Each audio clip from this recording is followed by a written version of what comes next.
इसका नाम हम लोगों ने 3D सीरीज रखा था। 3D सीरीज या हिंदी में इसको 3D श्रेणी बोलते हैं। इसके बाद जो इसके नीचे हम आएंगे तो यहाँ से आप देखेंगे n की वैल्यू 5 हो जाएगी। तो इस सीरीज का अगर नाम लिखें तो n-1 d होता है, जो कि 5-1 d, जो कि 4D के नाम से जाना जाएगा। 4D श्रेणी इसका नाम है। इसमें एलिमेंट कौन कौन से होते हैं, कौन कौन से तत्व होते हैं? तो ये त्रियम होता है, जिसको याद करने का तरीका है यारी जरा निभाना, मौत तक, रुकावटें राह में पड़ेंगी, आगे कूद। इसके बाद का जो सीरीज है उसके लिए n की वैल्यू 6 होती है। यहाँ पे n-1 d फिर से हम करेंगे, जो कि 6-1 d दैट इज 5d कहलाएगा। इसको बोलते हैं ला हफ्ता वरना रे ओसामा, इधर IR पिटाई पीटी और होगी। तो ये जो तरीके हमने बताए हैं, इन तरीकों के हेल्प से आप इनको याद कर सकते हो। डी ब्लॉक के जो ये तत्व हैं ये हमारे सिलेबस में है। मोस्टली इस ग्रुप से, इस समूह से हम बात करें तो जो श्रेणी है जिसको 3D हमने कहा गया है, इस 3D श्रेणी की जो प्रॉपर्टी है, उन प्रॉपर्टी को, उन विशेषताओं को हमें पढ़ना होगा इस चैप्टर के अंदर। आगे हमारा जो प्रश्न है वो ये है कि इन सभी एलिमेंट्स के एटॉमिक नंबर को कैसे याद करें। तो एटॉमिक नंबर याद करने का एक ट्रिक है जिसको हम नाम देते हैं जादुई नंबर, मैजिक नंबर के नाम से इसको जानते हैं। जो समूह 3 है, ग्रुप 3 है, उस ग्रुप 3 के लिए हम जो मैजिक नंबर होता है वो 18, 32 होता है। जबकि ग्रुप नंबर 4 से लेके ग्रुप 12 तक, समूह 4 से लेके समूह 12 तक 18, 32 और 32 होता है।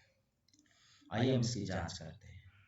हम लोग सबसे पहले यहाँ ऐड करेंगे 18, फिर यहाँ ऐड करेंगे 18, फिर यहाँ ऐड करेंगे 32, यहाँ AC होता है, यहाँ ऐड करेंगे 32। आप लोगों को पता होना चाहिए कि जो स्कैंडियम होता है उसका परमाणु क्रमांक 21 होता है। 21 में 18 ऐड करोगे 39 होगा, 39 में 18 ऐड करोगे 57 होगा, 57 में 32 ऐड करोगे 89 होगा, और 89 में अगर 32 ऐड करते हो तो 121। तो आपको सारे परमाणु क्रमांक पता चले। अब यहाँ के लिए हम देखें, इसका एटॉमिक नंबर परमाणु क्रमांक 22 होता है। 22 में 18 जोड़ोगे 40 हो जाएगा।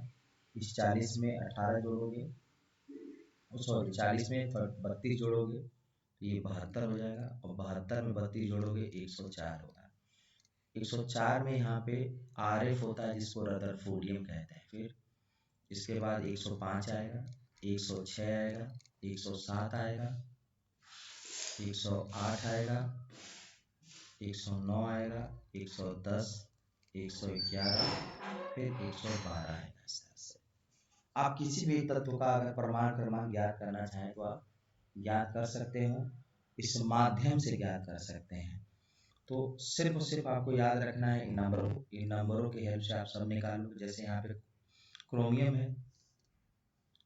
है, 24 होता है। 24 में 18 जोड़ोगे तो आप सभी लोगों को पता होना चाहिए ये होगा 42, और 42 में 32 जोड़ोगे ये होगा 74, और 74 में 32 जोड़ोगे 106 होगा।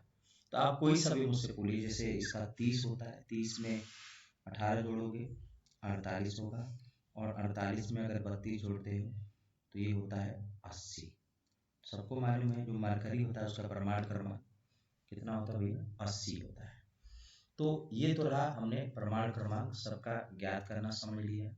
3D सीरीज, 4D सीरीज और 5D सीरीज क्या होते हैं उनको हमने समझ लिया। अब इसके बाद जो हमको समझना है वो समझना है इलेक्ट्रॉनिक विन्यास। क्या समझना है बच्चों? इलेक्ट्रॉनिक विन्यास। इलेक्ट्रॉनिक विन्यास को जो अंग्रेजी में बोलते हैं electronic configuration, electronic configuration, electronic विन्यास या इलेक्ट्रॉनिक कन्फिगुरेशन। सबसे पहले हम 3D सीरीज की बात करें तो होता है scandium, titanium, vanadium, chromium, manganese, F E, cobalt, nickel, copper and zinc. सबके परमाणु क्रमांक लिख लेते हैं। ये 21 होगा, ये 22 होगा, ये 23 होगा, ये 24 होगा, ये 25 होगा, 26 होगा, 27 होगा, 28, 29 एंड 30। देखो यहाँ पे एक तो 4S सीरीज होगा और एक होगा 3D। ऐसा क्यों हुआ, इसको भी हम लोग जान लेते हैं। जो जनरल कॉन्फ़िगरेशन होती है, जो जनरल इलेक्ट्रॉनिक कॉन्फ़िगरेशन है, वो है IG, n-1, D1 to 10 और NS0, 1 और 2 कोई भी हो सकता है। ये डी ब्लॉक के तत्वों का सामान्य इलेक्ट्रॉनिक विन्यास है। सामान्य इलेक्ट्रॉनिक विन्यास या जनरल इलेक्ट्रॉनिक कॉन्फ़िगरेशन भी कहते हैं। IG का मतलब होता है इनर्ट गैस। इनर्ट गैस, इसी को हम हिंदी में आदर्श गैस भी कहते हैं। क्या कहते हैं? आदर्श गैस कहते हैं। देखिए डी में जो 3D सीरीज है, यहाँ पे ट्रिक मैं लिखवा देता हूँ। इस ट्रिक के माध्यम से 3D4 और 3D9 नहीं आता है।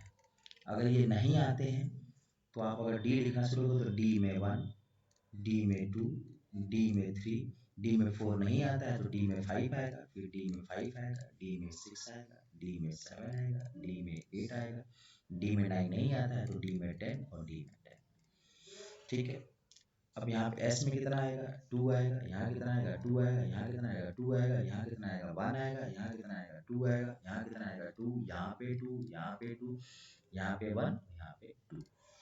अब जो आपको दिमाग में बैठा के रखना है वो ये बैठा के रखना है क्रोमियम, और क्या बैठा के रखना है? कॉपर। क्रोमियम एंड कॉपर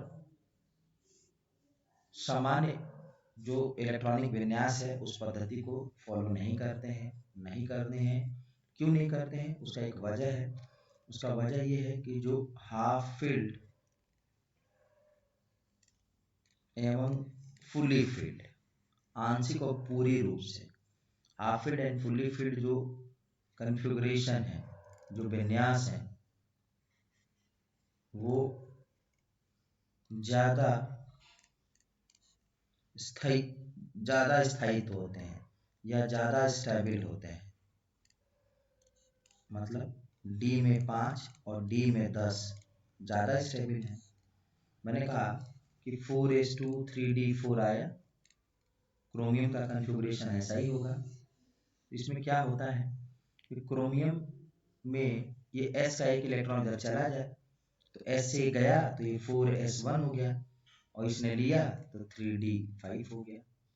तो आपको पता चल गया ये कॉन्फ़िगरेशन कैसे आया। इसका वजह आपको जेन्युइन जो है वो आपको समझ में आ गया होगा। तो 3D सीरीज का कॉन्फ़िगरेशन आप लोग ड्रॉ करेंगे। नेक्स्ट जो वीडियो क्लिप होगा उसमें हम लोग आगे वाले को हम लोग डिस्कस करना शुरू करेंगे। ठीक है।